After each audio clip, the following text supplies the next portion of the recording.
like to switch gears here now and talk about new cultivator technologies. And I put new in quotation marks because these technologies really aren't new.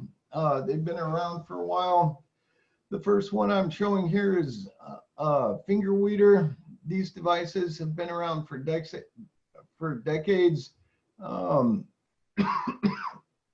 and basically, if you're not familiar with these devices, they're basically comprised of a rubber flexible fingered wheel that is ground driven. These fingers are positioned in pairs and positioned such that the fingers overlap a little bit and do some tillage in the center of the seed row. I'll have show a video of these operating a little bit later.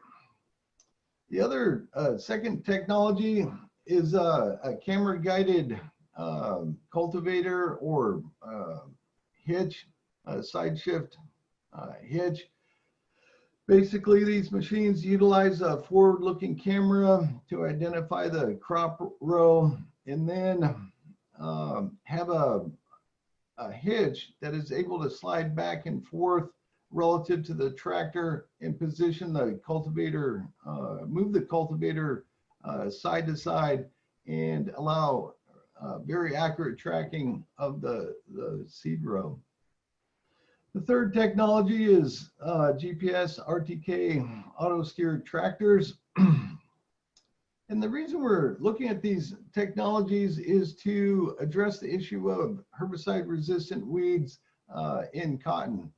This problem is becoming more and more problematic in Arizona and throughout the country, and I guess really throughout the world.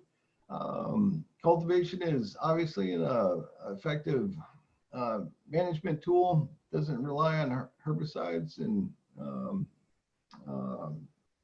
if you cultivate the weed, it's a pretty sure way of killing it. There are some limitations with conventional cultivation. It only controls the weeds between the crop rows and also lacks lateral precision. So we have a project funded through Cont Incorporated, and the goal of this project was to determine if these technologies could improve cultivator weed control efficiency. And so we set up a fairly simple experiment with 5 treatments. The first would be conventional, where we're using Lilliston type cultivators with the Lillistons positioned about 10 inches apart, leaving an uncultivated band of about 10 inches. The second treatment would be using a GPS guided tractor with the cultivating tools positioned about 6 inches apart. Skip down here to the fourth treatment, the camera guided cultivator, where we're able to be more precise and put the cultivating tools a little bit closer together. In this case, we used a 3.5 inch uncultivated band. And then we looked at using treatments 2 and 4 with finger weeders also, and those are treatments 3 and 5. Have some videos here of the different treatments. This is the auto steered tractor with the 6 inch uncultivated band.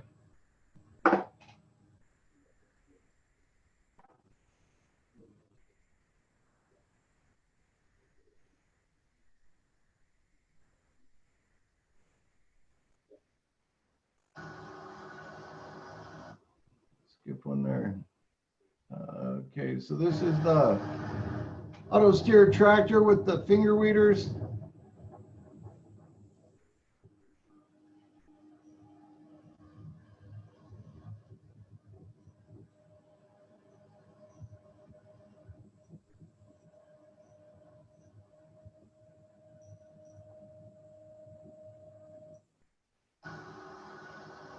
This would be the camera guided cultivator.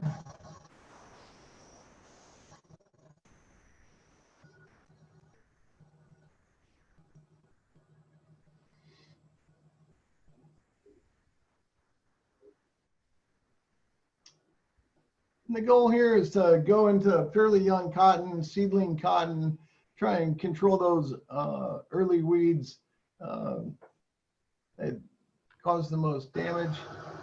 And then here's the camera guided cultivator with finger weeders. This is a machine that Keithley Williams and Colt Crest put together, allowed us to use it in our trials.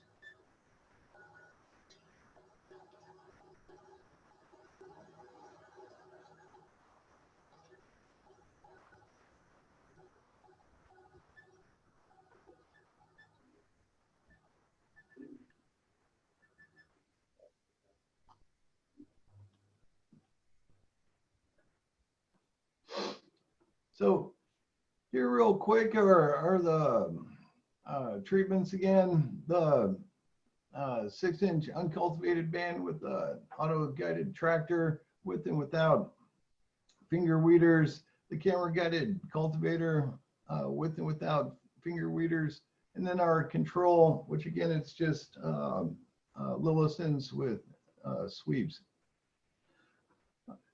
Here are some of the results from the trial. I'm not going to get into a lot of detail with all the data, but what I'd like you to concentrate on is the column on the right-hand corner of the screen.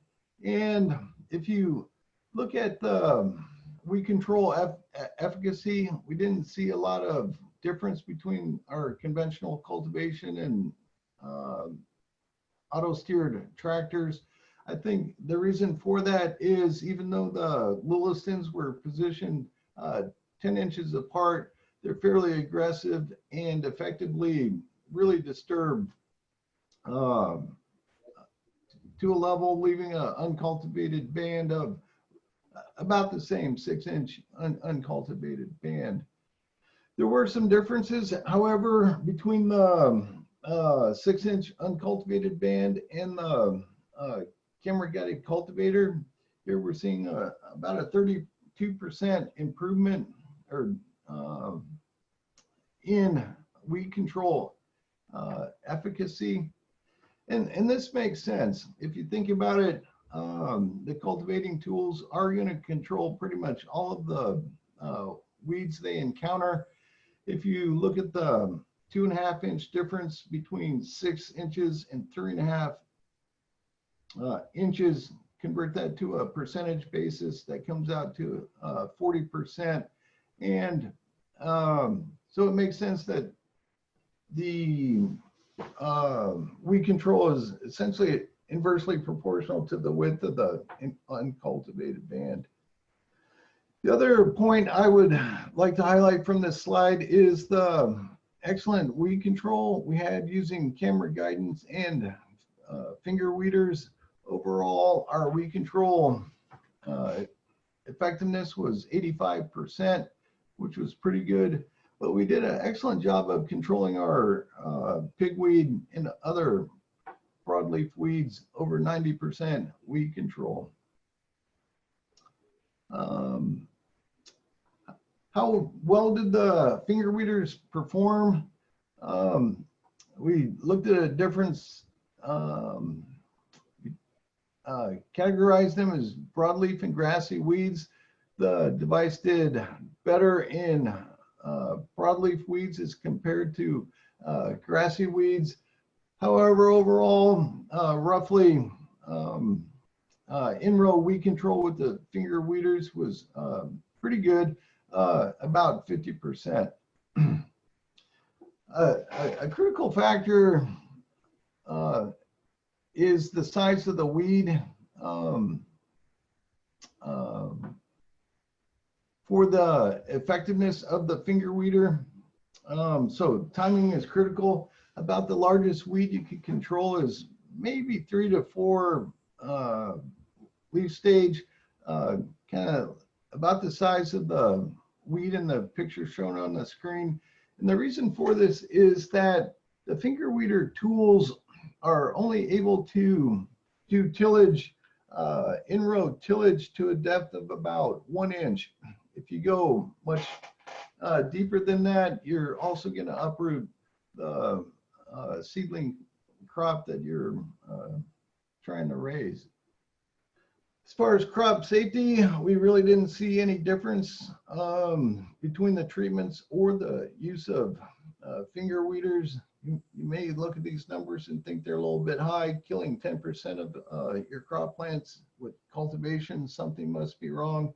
But I think the difference here is that different people counted the plant populations, and then also the canopy grew over, and it's a little bit difficult to count each and every individual plant. So where I think these devices might have a fit in vegetable production, I think one real good fit might be with our brassica crops. They're uproot in nature, and